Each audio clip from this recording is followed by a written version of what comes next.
여러분들이 지금 보는 것처럼 우리의 말인데 이 말이라고 하는 것은 마음으로부터 나오는 것이고 그 다음에 또 하나 말이라고 하는 것은 그냥 언어인데 언어는 우리가 보통 이런 얘기도 하잖아요. 몸의 언어도 얘기하잖아요. 이게 말이라는 게 그냥 이 소리 나는 음성적인 말만을 이야기하는 게 아니라 우리의 행위를 모두 포함한 언어예요. 우리의 삶이 아버지에게 보여주는 언어.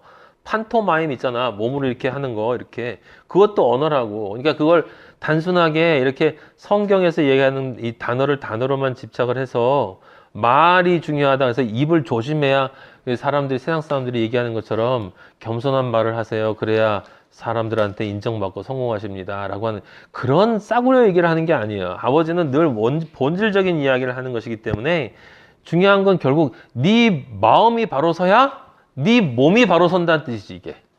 네 마음이 바로 서야 네 몸이 바로 서고 네 몸이 바로 서는 것이 곧 말을 바로 하는 것인데 그 말을 바로 하는 것이 결국 뭐겠어요? 그게 성경 전체에서 나와 있는 기도잖아. 기도. 하나님께 드리는 우리의 기도의 향기가 돼. 우리의 언어가 기도의 향기가 돼야 돼. 그래야 지성소 문이 열리는데 그 향기가 되려면 그 향기가 언어의 향기가 그냥 말의 향기가 아니라 우리의 삶이 언어기 때문에 하나님에게 드리는 우리가 아버지와 함께 같이 예배를 드리면서 내 마음속에 지금 돈 생각하고 있으면 아버지한테 내가 지금 뭐라고 했냐면 아버지 나는 당신을 좋아한다고 말하지만 실제는 돈이 더 좋아 라고 얘기하는 거잖아. 아버지가 들으실 땐 그렇게 듣는다니까 그 소리가 들린단 말이야 아버지한테는. 그래서 명철한 자, 지혜로운 자가 돼야 되는 거예요. 14절. 조금 전에 말씀드린 것처럼 마음이 문제라는 말이 나와 있어요. 여기 18장 14절에 사람의 심령은 그의 병을 능히 이기려니와 심령이 상하면 그것을 누가 일으키겠냐. 그래서 이 문장이 나와 있는 이유가 전체가 지금 얘기로 계속 퍼져 있는데 실제는 그 말이 이 심령으로 마음과 영의 문제다라고 하는 이야기잖아 지금. 영혼의 문제다라고 얘기하고 있죠. 심령이 상하면 그걸 누가 일으키겠냐. 아무도 일으킬 수 없다는 거예요. 아버지는 안 일으키셔. 왜요?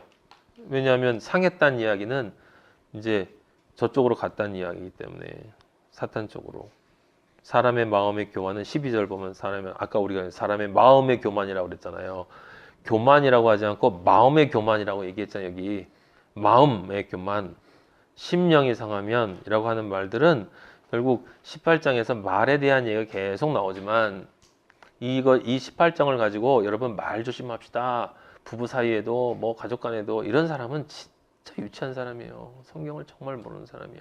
근데 그런 사람이 얼마나 많은지 몰라. 아버지가 괜히 14절과 12절 얘기를 해주신 게 아니에요. 네. 그래서 명철한 사람이 돼야 돼. 18장 4절. 명철한 사람의 입의 말은 그렇게 되면 깊은 물 같대요. 깊은 물 같대. 네? 그 다음에 지혜의 샘은 솟구쳐 흐르는 내와 같다. 네? 이 솟구쳐 흐른다라고 하는 것을 우리가 예수님이 하신 말씀 있죠. 성령의 생수의 강이 그 배에서 끝없이 흘러나오는 생수의 강이 그 배에서 그게 성령이 끝없이 내. 예? 그리고 깊은 물 말씀이 깊어. 예? 말씀이 깊어. 입에서 나오는 말이 진리의 말씀으로 정말 영의 말이 쫙 흘러나오는 거야. 왜? 왜냐하면 예수님 얘기니까. 예수님 얘기. 세상과 다른 이야기니까. 영의 이야기니까. 18장 4절은 그럼 명철한 사람은 무슨 뜻이에요? 명철한 사람은 말씀과 성령의 사람이란 뜻이야. 말씀과 성령의 사람. 성령의 빛으로 말씀에 따라서 인도되는 사람이다. 그 사람이 15절에 4절 말고 15절에 명철한 자의 그런 사람의 마음은 지식을 얻고 그 사람이 지혜로운 자인데 그 지혜로운 자의 귀는 지식을 뭐 한다고 그랬어요? 구한다 그랬어. 구한다고. 예? 예. 구한다고. 미친 듯이 구한다고요. 진주를 찾아다니는 진주 장사처럼 말씀 중에 좋은 말씀 없는지. 저는 저 차 타고 가다가 지금도 라디오나 이런 걸 듣다가 어떤 분 이야기인데 영이 살아있는 얘기가 들리잖아요. 그럼 너무 반가워서 그 방송이 무슨 방송인지 가다가 인터넷으로 난 찾는다고. 극동방송 같은 경우 찾아서 이 목사님이 누군가. 그래서 그 목사님 다른 말씀 있으면 지금도 나는 그걸 듣고 싶어서 살아있는 사람이 하나 또 있구나라는 것 때문에 너무 기뻐가지고 찾는다고요. 찾는다고. 물론 여러분도 찾으니까 여기 와서 앉아 있는 건 내가 아는데 이야기가 좋지 않은데 뭐 여기 올 이유가 없지. 그건 당연한데 그것으로 만족하면 안 돼. 간절함이 있어야 돼요. 간절함. 이 주일날 오는 것도 이것도 습관적이 될 수 있지. 습관이 되면 안 되는 거예요. 아버지가 사랑하시면 여러분이 습관화되지 않도록 뭔가 어떤 문제를 깨주실 거야. 예. 근데 어쨌든 구하는 사람이에요. 구하는 사람. 예.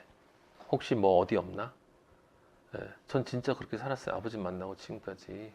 지금도 찾고 있고 지금도 예수님 정말 잘 믿는 친구 어디 없나? 혹시 또 한 명 새로 오면 저 친구는 진짜 아닐까?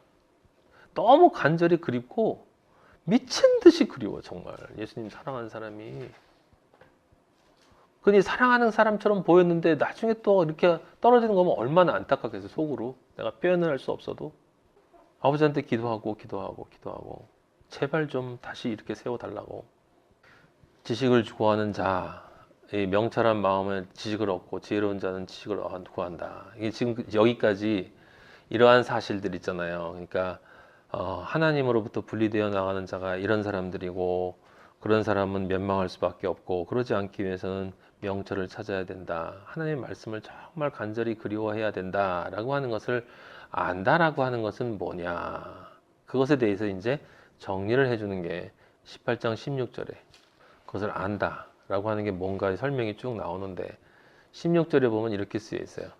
사람의 선물은 그의 길을 넓게 하며 선물을 갖다 주면 넓게 한대요. 여기 여러분 단어를 주의하셔야 돼요. 이 선물이 이건 뇌물이 아니야. 우리 뇌물 한번 봤었죠? 예, 잠언에서. 그건 좋은 말이 아니었어요. 선물. 그의 길을 넓게 하며 또 그 다음에 이 선물이라는 단어가 여기서 좋게 쓰인다라는 게 존귀한 자 앞으로 그를 인도하느니라 라고 나와 있어요. 존귀한 자. 그래서 선물이 잘못되면 뇌물이 되니까. 예, 김영란법도 있고 그래서 아버지한테 기도를 하고 찾아봤는데 레위기 22장에 보니까 레위기 22장 17절에 여호와께서 기뻐하시는 제물이 있어요. 모세에게 말씀하여 이르시되 18절 온 이스라엘 족속에게 말하여라. 거기 사는 자들이 서원 제물이나 자원 제물로 번제와 더불어 여호와께 예물로 드리려거든. 19절 기쁘게 받으심이 되도록 하나님 아버지 앞에 선물 드리려면 그 선물을 받는 그 존재가 정말 기뻐할 수 있는 선물을 드려야 한다라고 하는 거예요. 지금 이야기가. 예? 기쁘게 받으심이 되도록 소나 양이나 염소의 흠 없는 수컷. 그죠? 흠 없는 수컷으로 드릴지니 흠 없는 수컷 누구? 예수 그리스도. 흠 있는 것은 무엇이나 너희가 드리지 말 것은 그 온전히 회개하지 않은 것. 그렇죠? 선악과의 욕망으로 섞여 있는 것. 그것이 기쁘게 받으심이 되지 못할 것임이니라. 사실은 이게 누구냐면 우리야, 우리. 지금 우리가 지금까지 얘기했던 그 말이잖아. 이게 지금 얘기하는 게 수컷이 지금 상징하는 게 바로 우리가 지금 여기서 잠언 18장에서 얘기하는 말. 그 말이 바로 여기 수컷이어야 되는 거예요. 수컷. 우리가 하나님 앞에 드리는 예수 그리스도의 향기 나는 기도, 삶. 그게 여기서 얘기하는 수컷이에요. 그냥 사람들한테 그냥 읽고 넘어가면 안 돼. 드리지 말 것은 기쁘게 받으심이 되지 못할 거다. 아버지가 기뻐 받으시는 게 있고 기뻐 받지 않는 게 있다. 선물할 거면 제대로 해라 라고 하는 거예요. 만일 누구든지 서원한 것을 갚으려 하든지 자의로 예물을 드리려 하여 소나 양으로 화목제를 여호와께 드리는 자는 기쁘게 받으심이 되도록 계속 나와요. 아무 흠이 없는 온전한 것으로 할지니 눈먼 것이나 상한 것이나 자체의 배임을 당한 것이나 종기 있는 것이나 습진 있는 것이나 비로 먹은 것을 여호와께 드리지 말고. 이것들이 다 뭐예요? 우리의 영혼의 문제들이야. 아시겠어요? 다 우리의 영혼의 문제들이야. 응? 제대로 보지 못하는 것, 말씀을 제대로 보지 못하는 것부터 시작해서 지금 다 우리 영혼의 문제들이 생기면 아버지가 우리를 안 받으신다는 거예요. 절대로. 그러니까 분명히 안 받아요, 여러분. 교회에 가서 예배 보는 거 아버지가 받으실 것 같아? 절대로 안 받아요. 교회 가서 보는 게 중요한 게 아니라 그 사람의 영혼이 진짜 아버지 앞에 바로 서 있어야 돼. 이런 것들은 제단 위에 화제물로 여호와께 드려. 이 썩은 냄새 난다는 뜻이야, 이거. 향기가 아니라 썩은 내 난다. 23절 소나 양의 지체가 더하거나 덜하거나 한 것은 이 덜하거나 더하거나 한 것은 보통 원래의 크기보다 좀 크거나 작거나 한다는 뜻이에요. 자원제물로는 쓰려니와 서원제물로 드리면 기쁘게 받으심이 되지만 서원제물이라는 것은 약속 개념이거든. 이 하나님의 언약과 연결되는 것이기 때문에 그 언약은 100% 정확해야 되는 거예요. 그렇기 때문에 온전하지 못한 것은 절대로 드리지 못하는 거예요. 서원제물 같은 경우는. 24절에 보면 고환이 상하였거나 치였거나 터졌거나 배임을 당한 것. 왜 하필이면 고환이야? 이건 뭐냐면 생명을 낳아야 되기 때문에. 진리의 말씀을 가진 자는 진리의 말씀을 가지고 다른 존재에게 전도를 해서 생명을 낳아야 되는데 생명을 낳지 못하는 말씀을 지니고 있는 것이 고환이 상한 거야. 아시겠습니까?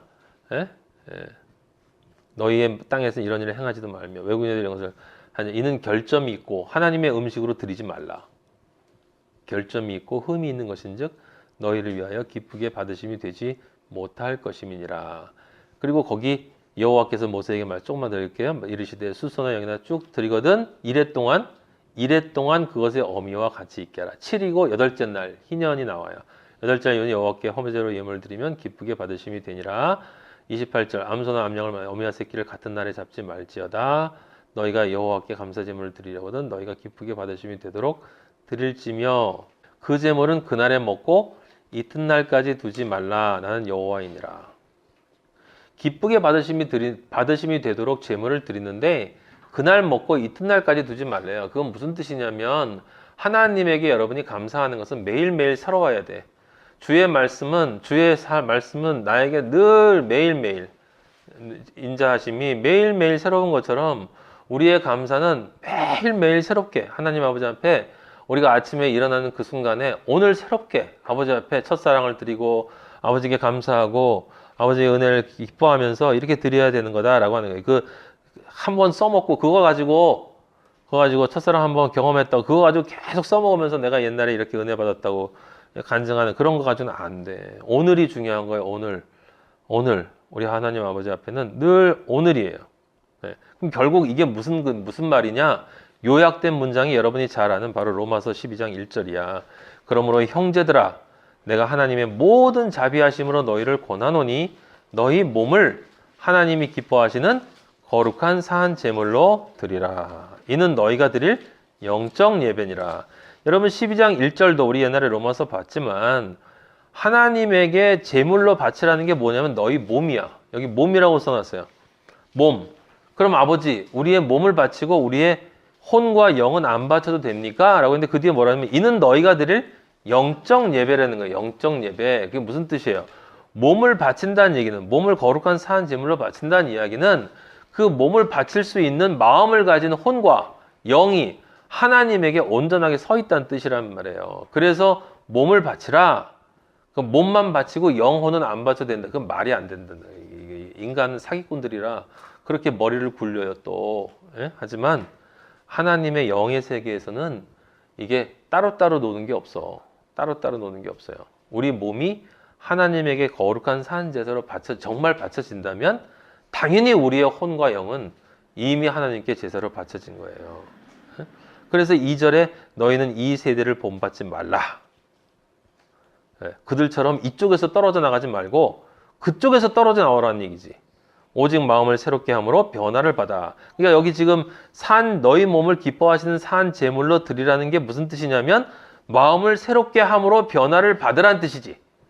그게 하나님에게 너의 몸을 기뻐하는 산 제물로 드리라는 거잖아요. 그냥 말만 그런 게 아니라 마음을 새롭게 해라. 뭐로? 그리스도의 말씀으로 십자가로 변화를 받아서 하나님의 선하시고 기뻐하시고 온전한 뜻이 무엇인지를 분별해라. 그래야 네가 행동할 거 아니냐라고 하는 거지. 그러니까 그렇게 된다는 것, 즉 명철한 자가 되는 것, 떨어져 나가지 않고 명철한 자가 된다는 것은 하나님 아버지 앞에 뭘 드리는 것? 선물을 드리는 자. 선물을 드려야 되는 거예요. 선물을 드릴 수 있는 자가 그것을 아는 거야. 하나님 앞에 거룩한 산 제사를 드릴 수 있는 자가 바로 명철한 자가 된 자다. 그렇게 되면 그를 누가 어디로 인도한다고? 존귀한 자 앞으로 인도된대. 우리 하나님 앞으로 가게 되는 거야. 그 제물을 드려야. 그리스도와 함께. 그죠?